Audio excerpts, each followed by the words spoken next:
안녕하세요.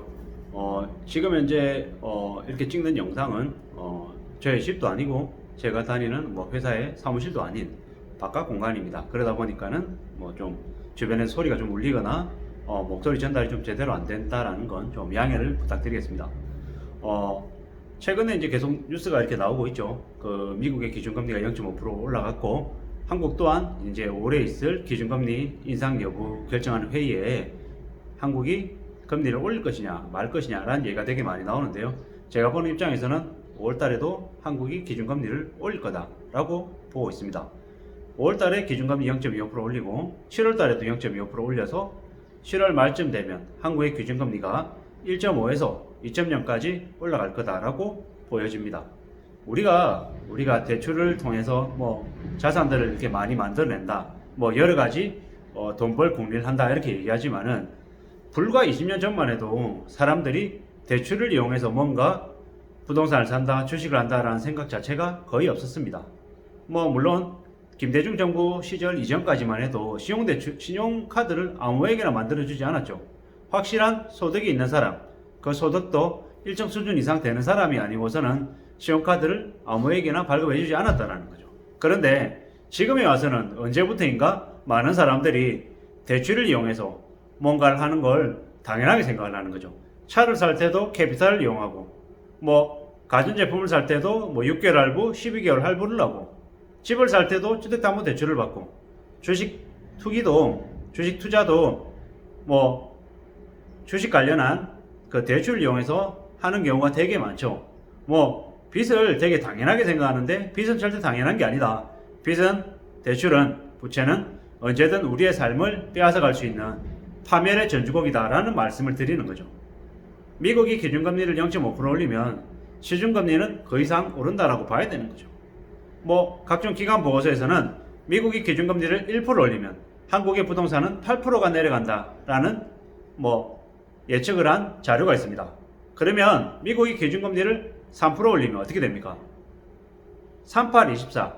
한국의 부동산이 24% 떨어진다라는 얘기인 거죠. 우리가 IMF 당시에 서울이나 경기도에 부동산 가격이 떨어진 게 20에서 21%였어요. 다르게 얘기하면 미국이 기준금리를 3% 올리면 한국은 사실상 IMF 당시에 부동산 시장으로 되돌아간다라고 보면 맞는 거죠. 이게 지금 현재 우리가 맞이해야 될, 우리가 감당해야 될 몫이다라는 거죠. 대한민국에 대략 2천만 가구가 있다고 합니다. 그 2천만 가구가 지금 현재 1900조의 빚을 가지고 있으니 대략 가구당 빚이 1억이다라고 보면 맞죠. 근데 2천만 가구 중에 절반은 빚이 없답니다. 그러면 1000만 가구가 빚을 한 가구당 2억씩 가지고 있는 거다라고 봐야 되는 거죠. 근데 그 2억이라고 하는 숫자도 평균인 거죠. 어떤 가구는 빚이 5억이고 7억이고 어떤 가구는 빚이 1억일 수 있다라는 거죠. 하지만 대략 생각했을 때 빚이 한 2, 3억 이상은 된다라고 보면 맞는 거죠. 이 중에서 598만 가구가 금융노예가 될 위험한 가구다라고 얘기를 합니다. 또 며칠 전 뉴스를 보면 적자 가구는 소득의 수입의 98%를 빚 갚는 데 쓴다고 하는 거죠. 무슨 얘기냐? 자기가 연봉이 만약에 5천만 원이다. 그러면 거의 5천만 원 가까운 돈을 빚 갚는 데 쓴다. 이자와 원금 갚는 데 쓴다. 라고 보면 맞는 거죠. 이게 현실인 거죠. 매우 위험한 얘기인 거죠. 적자 가구들, 가구당 빚이 3억, 4억, 5억인 가구들이 어떻게 살아갈까요? 그들의 연봉이 1억이고 2억이고 그렇게 높을까요? 아니죠. 그들의 연봉이 5천만 원 이하인 경우도 되게 많다라는 거죠. 그러면 5천만 원의 연봉을 가지고 있는 네가 빚을 3억 가지고 있다라고 하면 얼마 동안 갚을 수 있을까요? 얼마의 기간이 그에게 주어져야 그 3억이라고 하는 빚을 다 갚을 수 있을까요? 대략 생각해 보자고요. 연봉이 5천만 원은 실수령이 5천만 원이 아니에요. 그렇지만 대략 계산해 가지고 한 4,500만 원, 한 4,400만 원 정도를 만약에 실수령으로 받는다고 쳐보자고요. 월 얼마죠? 그러면 월 400이 됩니까? 안 되죠. 300가 780만 원 되겠죠. 370, 80만 원 중에 생활해야 되잖아요. 생활비 빼고 이래저래 하면 원리금으로 원금과 이자를 갚는데 얼마 정도 쓸 수 있을까요? 한 150만 원 쓸 수 있을까요? 200만 원 쓸 수 있을까요? 200만 원이다라고 하면 실제 실수입의 절반 가까운 숫자인데 150만 원이나 해도 40% 이상이 넘어갈 것 같은데 매우 많은 비중이죠. 그런데 그렇게 20년, 30년을 지내면서 다 갚아갈 수 있을까요? 매우 힘든 얘기죠. 매우 어려운 얘기다라는 말씀을 드리고 싶은 거죠. 꽤나 무서운 얘기다. 꽤나 감당하기 어려운 얘기다라는 거죠. 그런 이들이, 그렇게 감당 못할 빚을 진 이들이 서서히 이자가 올라가지고 이자 부담이 커지게 되면 어떻게 될까요? 그로 인해서 감당해야 될 무게는, 충격은 상상을 초월할 정도가 되겠죠. 그러면 그들이 극단적인 선택을 안 할까요? 어쩌면 궁지에 내몰려서 극단적인 선택을 할지도 모른다는 거죠.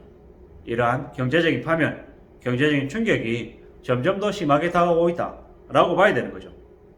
부동산, 주식은 오르기도 하고 내리기도 하죠. 근데 당장 현금화할 수 있냐 없냐가 또 다른 얘기죠. 주식은 떨어지면 곧바로 손절매에서 현금화가 가능하지만 부동산은 매우 쉽지 않다, 어렵다라는 얘기를 우린 잘 알고 있습니다. 그래서 함부로 빚을 내서 부동산을 사는 것, 주식을 사는 건 어려운 얘기죠. 우리가 주식을 하는 사람들 중에 실질적으로 소득을 내는 사람은, 수입을 플러스를 내는 사람은 몇이나 됩니까? 1년에 5천만 원 이상의 주식 매매 차익을 낸 사람들에게 세금을 내겠다고 했어요. 했더니 개미들 중에서 한 1%밖에 해당이 안 되더라는 거죠. 매우 적은 수치라는 거죠. 이게 현실인 거죠. 이게 지금 현재 보여지는 모습들이라는 거죠. 근데 쉽게 돈을 번다고요? 그저 말이 안 되는 얘기인 거죠. 앞으로 힘들고 어려운 시간은 이제 시작했고 점점 더 어려워진다라는 걸 잊지 말아야 되는 거죠. 지혜로운 모습, 현명한 모습은 신중하고 조심스러운 태도에서 나오는 거지. 남들이 돈 번다고 같이 우르르 끼어들어서 뭔가를 하는 데서는 돈 벌 길이 나오지 않는다는 거죠. 남들 줄 서 있다고 함부로 끼는 건 좋은 모습이 아니라는 거죠. 그 줄에 끼지 않은 사람들이 지금은 생존할 수 있다는 거죠. 요즘은 가짜, 허위, 조작, 줄 세우기가 너무 많죠. 맛집이라고 소리가 유명했어요. 사람들이 줄을 서요. 그러면 지나가는 사람들이 여기는 맛집인가 보다, 나도 한번 가봐야지라는 생각을 하죠. 근데 그 가게의 맛이 정말로 뛰어난지 아닌지는 사실 모르는 거죠. 줄 서 있는 모습만으로 사람들이 그 모습으로 판단하는 거죠. 근데 그게 정말일지 아닐지는 두고 봐야 될 얘기인 거죠.